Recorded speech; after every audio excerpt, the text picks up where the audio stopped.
Masterful creator of the sky hook, Kareem Abdul-Jabbar, dominated in the 70s and 80s. Sean, where do you rank him on your all-time players list? 5.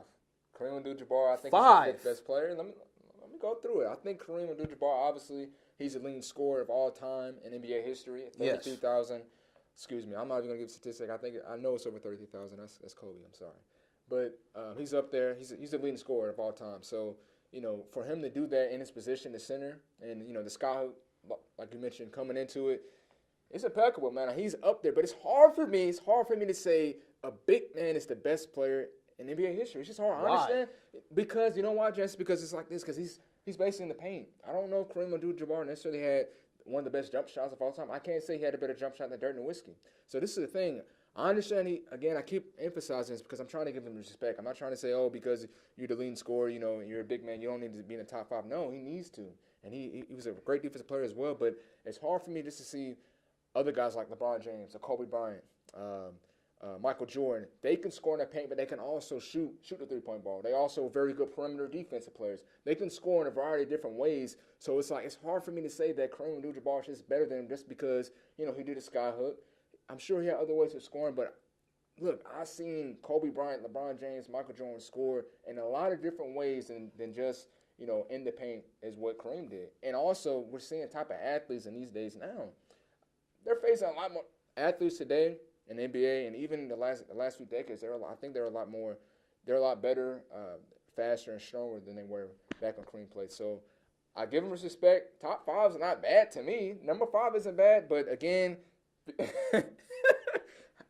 how these other players scored, I just have to give them the nod over Kareem Abdul-Jabbar. 5? 5. Sean, right now it's 2. It's number 2. He created a shot. Okay. The sky hook was unstoppable. When he first got in the league, Sean, he was averaging 30 points plus a game. Won a championship his second year. He also had Magic Johnson on the team. Hold on 1 second. But when he was in Milwaukee, his second year in Milwaukee, he won a championship. That franchise was only around 3 years, Sean. But then, yes, the Showtime Lakers. He was a big part of that. And let's not act like Jordan didn't have help. Kobe didn't have help. He was the type of guy who would dominate defensively. What happened when he sprained his knee or something? The Sixers series in the finals. The Sixers will go straight to the paint. Oh, snap. Kareem's out. When Kareem was in the game offensively and defensively, he would dominate. To have him at 5 is a sign of disrespect. The Showtime Lakers would have never won 5 championships without Kareem. Or him. Yeah, but Kareem come on, man.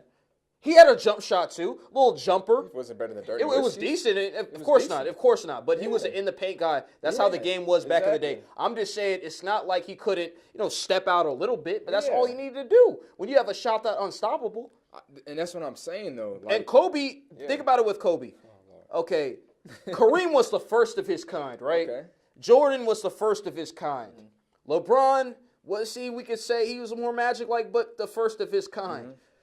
It looked like he wanted to copy a lot of Jordan's moves, so I can't put him in front of a Kareem. Okay, but see, this where I disagree with people like this. I understand, okay, if you see the how Kobe's game, yes, of course he copied after Jordan, but it doesn't mean you're going to be as efficient and great. You can copy after anybody, but it doesn't mean you're going to be good at it. And he still scored more points than Jordan. He still went to one more finals than Jordan. I understand Michael Jordan has one more ring, but just because you copy someone's game.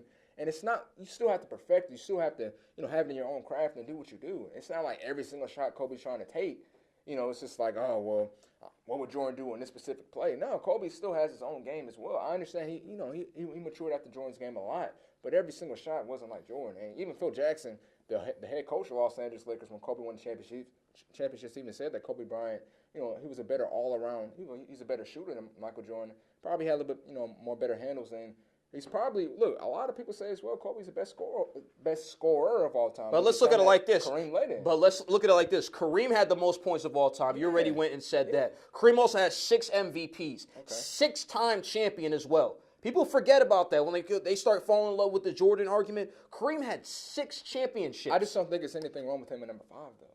I just think that's too low, Sean. I think it's disrespectful that you would come out and say a big man can't be in the top 3 or even number 1. You basically said that. You didn't directly say it, but you alluded to it. It's a sign of disrespect. It's just because I see players, they can do some of the things as the big man could do, scoring in the paint. That's what the big man is doing. They get rebounds and score in the paint. And as well, when you see other athletes in this era. But he was getting like 15-plus rebounds. He was, but I understand that, Jansen. But we seen Dwight Howard do the same thing. No, no, I'm not. But again, I'm not trying to put Dwight Howard in the same sentence as Kareem Abdul-Jabbar, but we seen a lot. But he didn't dominate like that. He didn't win championships. I understand that, but okay, what's another Laker great? Shaquille O'Neal. Was he not dominant in his era and what he did as well?